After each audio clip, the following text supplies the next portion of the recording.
Hey everybody. I didn't realize it was raining when I set out on this little venture. Oh, hello. Doing well. How about you?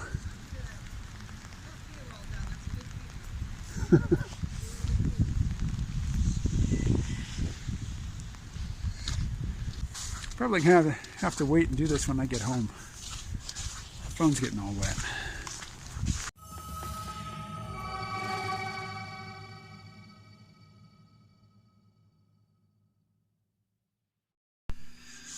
All right, so the video that I didn't shoot outside, it starts with me, leaving the building here, walking away. I'm shooting in selfie mode so I can see myself and I see the door open behind me. And it's Sunday. This building is locked on Sunday. So I'm rather surprised to see somebody coming out of the door that I just came out of. And I turn and I look and it's my landlord. Basically, she's the person who took over the job from the previous landlord. So she's kind of my new landlord, but still somebody I've known for a long time. But a casual acquaintance. And you can hear, if you go back and watch it again, she says something to me. And I can tell from her body language and from the tone of her voice that what she said was meant to be funny. So I gave a little chuckle. But I have no idea what she said. And because the chuckle was just, an acknowledgement. Oh, I see. You're trying to be witty. And, I want to say this in the nicest possible way. I don't care what she said. I understood that she was making saying something pleasant in passing, and that she had no more desire to stand there in the slushy rain and, spell out her joke than I wanted to stand there and listen to it. So there it is. All right, well, it's Sunday night. Usually I spend all day Sunday drawing the comic strip. I am still sending script revisions back and forth with the employer. I guess not employer, since I'm not an employee. The client. That's the word I'm looking for. By the way, this is strip number 78, which is all about finding the right wrong word. Finding a word that is pretty close to what you mean, but not exactly what you mean, because what you mean exactly is pretty harsh. And you don't really want to own up to the harshness of what you actually need a word to label. I know that's so convoluted and vague it means nothing to you right now. Read strip number 78 when it goes up tomorrow. Alrighty. Well, there's 2 minutes. I guess I could just be done. No, I have at least one viewer who doesn't like the short videos. So, traveling. I will be traveling. I'm going to be renting a car to drive down to Lancaster to convene with the client. The client to me is the Werner Herzog character in The Mandalorian. And if you don't know what I'm talking about, I'm not going to explain it now. Do you know who Werner Herzog is, though? I mean, he's a German film director who has made some films that are just, they stand so large in the pantheon of filmmaking that, films have been made about the making of his films. Most notably, he did a film about a guy, the character is Fitzcarraldo, and he's based on a historical figure. The historical figure was a Scotsman named Fitzgerald, who went to Peru to try to score big as a rubber tapping plantation baron. And the locals couldn't pronounce Fitzgerald, so they called him Fitzcarraldo. And in the film, this Fitzcarraldo character is played by Klaus Kinski, who his dream is to build an opera house in Iquitos, Peru. And so he decides that he is going to get an old steam paddle wheel boat. And he's going to take it to where two rivers come fairly close together, and he's going to get a bunch of the indigenous people to haul that boat up the hill, from the river, and then down the hill to the other river, so that he can get to this prime rubber tapping area and make a lot of money.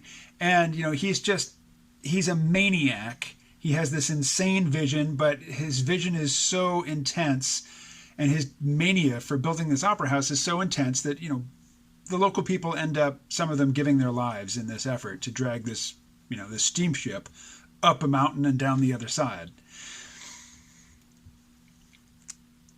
So I've been to Iquitos, Peru repeatedly, and that ship, which is in the film, is still there. It's still in Iquitos. I've seen it.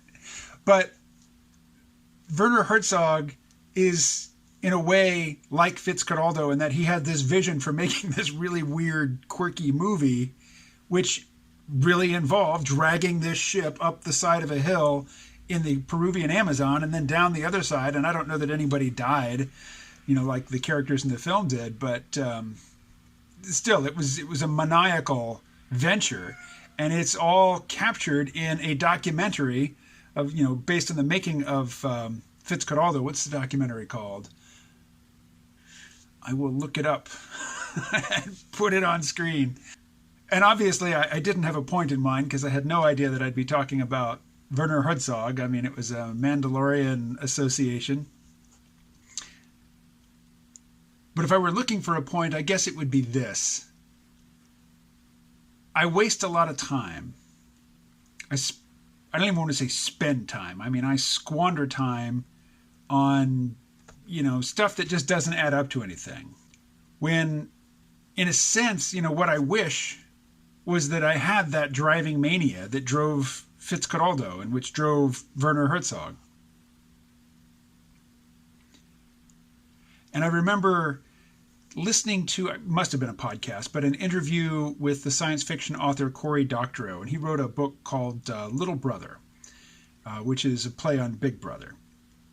And he said that was the one book that he ever wrote that just, flowed out of him in this demanding sort of way, like the book grabs you by the throat, and says, "You will write me right now," such that, he describes going up an escalator, and he's got his laptop open, and it's like perched on the the rubber handrail on the escalator, and he's typing as he's going up an escalator, getting this novel out because it demands this of him. And I have this fantasy that I will be possessed by some demonic spirit, or maybe my future magical self back from the year 2050, and it's just going to take over my body and force me to work long hours intensely to get this project out because it just has to be out.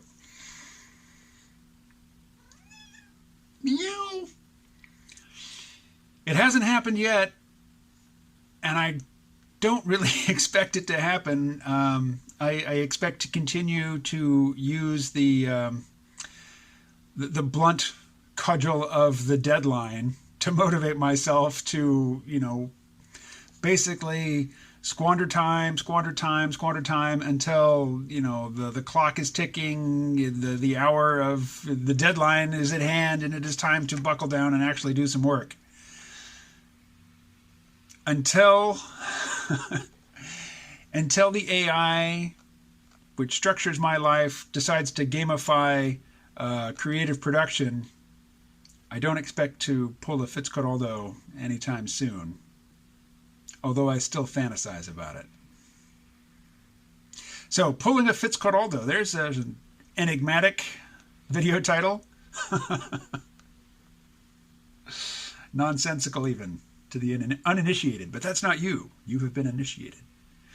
We'll talk to you again tomorrow.